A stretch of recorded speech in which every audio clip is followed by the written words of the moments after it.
नमस्ते दोस्तों, welcome back to our channel. आज हम एक्सप्लेन करेंगे बिलियन डॉलर हाइस्ट नाम की मूवी को, जो 2023 में रिलीज हुई थी। ये मूवी सच्ची घटना पर आधारित बांग्लादेश के बैंकिंग सिस्टम पर हुई सबसे बड़ी साइबर अटैक के ऊपर है, जिसने पूरी दुनिया की फाइनेंशियल सिस्टम को हिलाकर रख दिया। और यह एक इतनी जटिल साइबर अटैक था कि लगभग $1 अरब बांग्लादेश सेंट्रल बैंक से चुराए जाने वाले थे। तो दोस्तों, वीडियो को आखिर तक जरूर देखिएगा। और हाँ, वीडियो पर लाइक, कमेंट और इस चैनल पर नए हैं तो सब्सक्राइब करना मत भूलिएगा। तो कहानी की शुरुआत होती है फरवरी 2016 को, जहां दुनिया में डिजिटल ट्रांजैक्शन सामान्य हो चुका था और फाइनेंशियल इंस्टीट्यूशंस की सुरक्षा को सबसे सिक्योर माना जाता था। अब एक सुबह बांग्लादेश बैंक के एक अधिकारी मोहम्मद जुबैर रोजमर्रा की तरह स्विफ्ट प्रिंटर चालू करने गए तो उसने कुछ अजीब चीज नोटिस की। क्योंकि नॉर्मली रात भर की सभी स्विफ्ट ट्रांजैक्शन की रिपोर्ट सुबह प्रिंटर से निकल आती थी, लेकिन उस सुबह प्रिंटर बिल्कुल बंद था। पहले तो सभी को लगा ये शायद कोई साधारण सा टेक्निकल इश्यू है, लेकिन जब आईटी डिपार्टमेंट के लोग आकर प्रिंटर को ठीक किया तब ऐसा लगा जैसे ऑफिस में तूफान आ गया हो। अचानक प्रिंटर से एक एक करके कई स्विफ्ट ट्रांजैक्शन के रिपोर्ट निकलने लगे, जिनमें करोड़ों डॉलर के लेन देन के इंस्ट्रक्शन थे।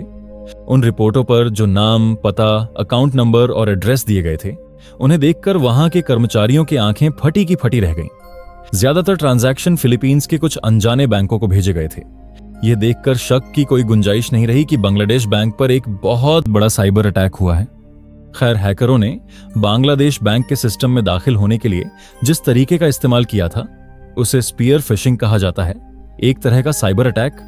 दरअसल कुछ दिन पहले हैकरों ने रसल अहलम नाम से बांग्लादेश बैंक के अधिकारियों को ईमेल के रूप में जॉब एप्लीकेशन भेजा था, जिसमें एक सीवी और एक कवर लेटर अटैच था।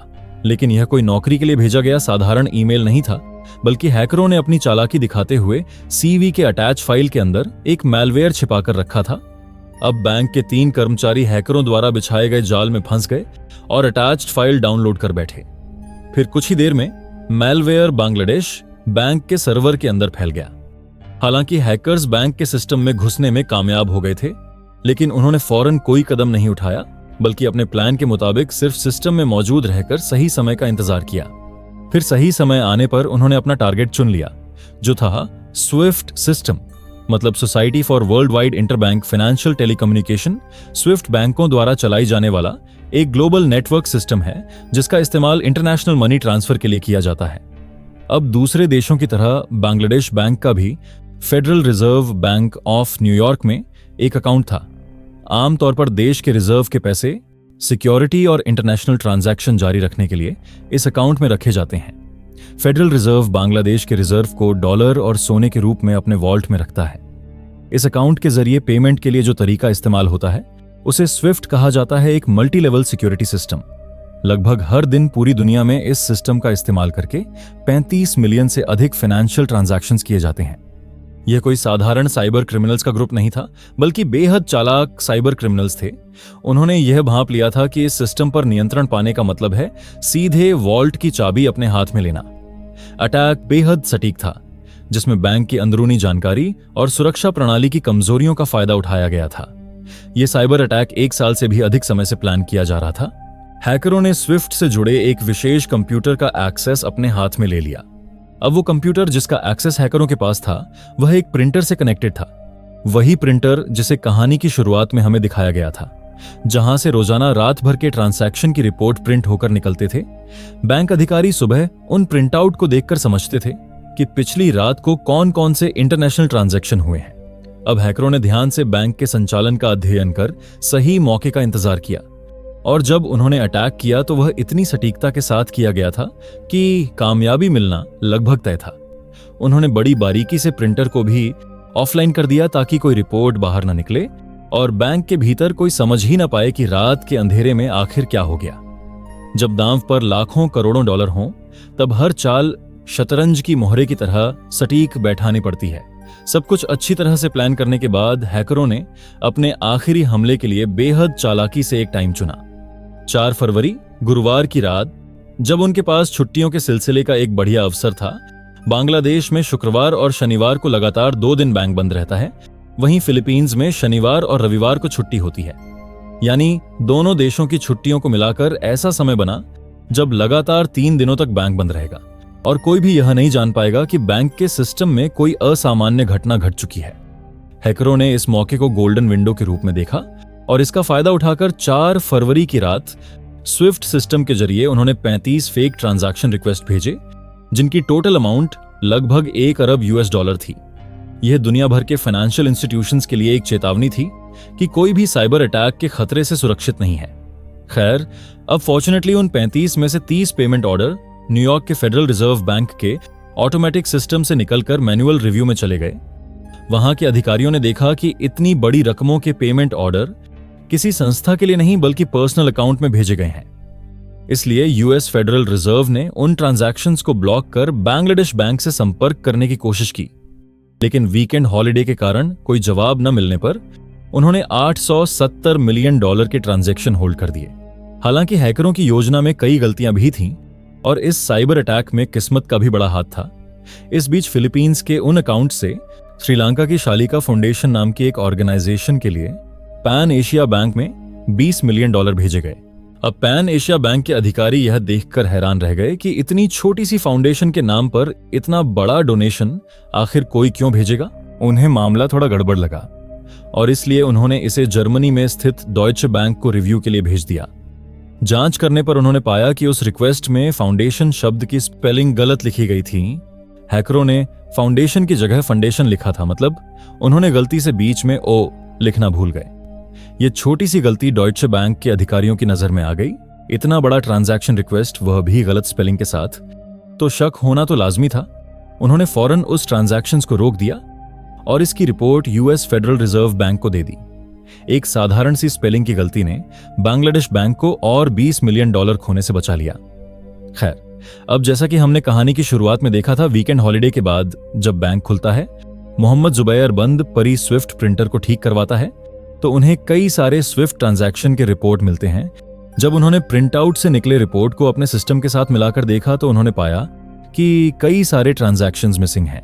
बांग्लादेश बैंक ने फॉरेन इंटरनेशनल एजेंसीज के साथ मिलकर इन्वेस्टिगेशन शुरू कर दी। अब पूरी दुनिया देख रही थी कि किस तरह इन्वेस्टिगेशन टीम हैकर्स की डिजिटल अंधकार की दुनिया में उन्हें ढूंढने की कोशिश कर रहे हैं। जांच में सामने आया कि फाइनेंशियल ट्रांजैक्शन का यह नेटवर्क कितना जटिल और विशाल था, जो महाद्वीपों तक फैला हुआ है और जो ग्लोबल बैंकिंग सिस्टम की कमजोरियों को उजागर कर रहा था। अब इन्वेस्टिगेशन के दौरान पाया गया कि लगभग 81 मिलियन अमेरिकी डॉलर आरसीबीसी बैंक के कुछ अकाउंट में ट्रांसफर हो चुके थे। फॉरेन फिलीपींस के Rizal commercial banking corporation RCBC bank के उन अकाउंट में आंतरिक जांच शुरू हो जाती है। इस जांच में US federal reserve, Swift authority और सेंट्रल बैंक ऑफ फिलीपींस भी शामिल हो जाता है। लेकिन जैसे जैसे जांच गहरी होती गई और अनजानी बातें सामने आई, साइबर फोरेंसिक एनालिसिस में यह बात सामने आई कि यह कोई साधारण लोकल हैकिंग ग्रुप का काम नहीं था। मैलवेयर का सोर्स कोड, यूज किए गए टूल और सर्वर लोकेशन सब कुछ एनालाइज करने पर पता चला कि साइबर अटैक के पीछे एक international hacking organisation Lazarus group का हाथ है। इस ग्रुप का नाम पहले भी सुनने में आया था। सोनी पिक्चर्स हैकिंग और वानाक्राई रैंसमवेयर अटैक जैसे भयानक साइबर अटैक में भी उनका नाम जुड़ा था। इंटरनेशनल इंटेलिजेंस एजेंसीज लंबे समय से यह दावा करती आई हैं कि लाजरस असल में नॉर्थ कोरिया की इंटेलिजेंस एजेंसी आरजीबी के द्वारा चलाया जाने वाला एक साइबर यूनिट है। खैर, अब चुराए गए 81 मिलियन डॉलर कहीं अटक कर नहीं रहा। उनका प्लान यह था कि पैसों को इस तरह ट्रांसफर किया जाए कि उसके सोर्स का पता फिर कभी किसी को चल ही ना पाए। अब हैकरों ने पैसों को निकालने के लिए फिलीपीन के बैंक अकाउंट का इस्तेमाल किया, क्योंकि फिलीपीन के फाइनेंशियल सेक्टर के नियम ऐसे अवैध कार्यों जैसे मनी लॉन्ड्रिंग, टेररिस्ट फंडिंग जैसे कामों को छिपाने में मदद करते हैं। हैकरों ने चुराए गए पैसे को ट्रांसफर करने के लिए कुल 4 फर्जी अकाउंट खोले, जिन्हें आगे लेन देन और पैसे ट्रांसफर के काम में यूज किया गया। बैंक अकाउंट खोलने के लिए फिलीपीन की राजधानी मनीला के एक कसिनो के मालिक ने अपनी दोस्त माया सांटोस का इस्तेमाल किया, जो आरसीबीसी के जुपिटर स्ट्रीट की ब्रांच मैनेजर थी, जो अनजाने में दुनिया की सबसे बड़ी बैंक चोरी में फंस गई। ये चारों अकाउंट सिर्फ $500 जमा कर खुलवाए गए थे और अगले 9 महीनों तक इन अकाउंट से कोई ट्रांजैक्शन नहीं हुए। फिर 9 फरवरी सोमवार को आरसीबीसी में खोले गए उन 4 खातों में कुल $81 मिलियन जमा हुए। वह दिन चाइनीज न्यू ईयर का नेशनल हॉलिडे था। बांग्लादेश बैंक ने इन ट्रांजैक्शनों को ब्लॉक करने की कोशिश में आरसीबीसी से संपर्क किया, पर छुट्टियों के कारण समय रहते कदम नहीं उठाया जा सका। हैकर और उनकी टीम काफी पेशेवर थे। उन्हें बांग्लादेश, फिलीपींस और अमेरिका के टाइम फ्रेम और हॉलिडेज के अंतर का पूरा एहसास था। विशेष रूप से फिलीपीन के मनी लॉन्ड्रिंग कानूनों का वे बेहतर जानकारी रखते थे। वो जानते थे कि वहां कसीनो को मनी लॉन्ड्रिंग नियमों में अक्सर शामिल नहीं किया जाता, इसलिए उन्होंने कानून के उस लूपहोल का फायदा उठाया। यूएस फेडरल रिजर्व के बांग्लादेश बैंक के अकाउंट से उन चारों अकाउंट में $81 मिलियन जमा होने के बाद वह रकम फिर एक रिमिटेंस कंपनी फिलरम के अकाउंट्स में भेज दी गई। फिर लगभग 10 दिनों के बाद पैसे एक कैसीनो में भेजे गए, जहां से उन्हें कैश में कन्वर्ट किया गया। वहीं दूसरी तरफ बांग्लादेश बैंक के अधिकारी फिलीपींस से पैसे वापस लाने की कोशिश करते हैं, पर यह इतना आसान नहीं था। बैंक सीक्रेसी एक्ट की वजह से पैसों को ट्रेस करने में मुश्किल हो रहा था। साथ ही उन चारों अकाउंट से संबंधित बैंकिंग सेगमेंट्स को ढूंढ पाना भी मुश्किल था। स्विट्जरलैंड, लेबनान और फिलीपीन अपने बैंकिंग सेक्टर की दुनिया में किसी भी देश से ज्यादा सीक्रेसी मेंटेन रखता है। फिलीपींस की आधिकारिक सेनेट के रिपोर्ट के अनुसार वो लोग केवल $15 मिलियन रिकवर कर पाए, लेकिन देश का एंटी मनी लॉन्ड्रिंग काउंसिल बताता है कि फिलरम के पास तब भी $17 मिलियन मौजूद थे, लेकिन उस ऑर्गेनाइजेशन ने इस बात से इनकार कर दिया। वहीं लगभग $50 मिलियन सीधे कसिनो और जुआ के ठिकानों में पहुंच गए। नतीजतन बांग्लादेश कभी भी बाकी रकम वापस नहीं पा सका। बांग्लादेश बैंक की यह साइबर अटैक पूरी दुनिया के लिए एक चेतावनी थी कि भविष्य में चोर बैंक की दीवारें तोड़ने के बजाय हैकिंग का सहारा लेंगे। ऐसे अपराध रोकने के लिए हमेशा उन्नत तकनीक के साथ कदम मिलाकर चलना होगा और बैंकों को अपनी सुरक्षा प्रणालियों को और मजबूत करना होगा। और इसी के साथ हमारी आज की कहानी यहीं पर समाप्त होती है। जुड़े रहने के लिए धन्यवाद। अगर आपको वीडियो अच्छी लगी हो तो लाइक, शेयर और नए हैं तो सब्सक्राइब करना ना भूलें। मिलते हैं अगली बार और एक रोमांचक कहानी के साथ।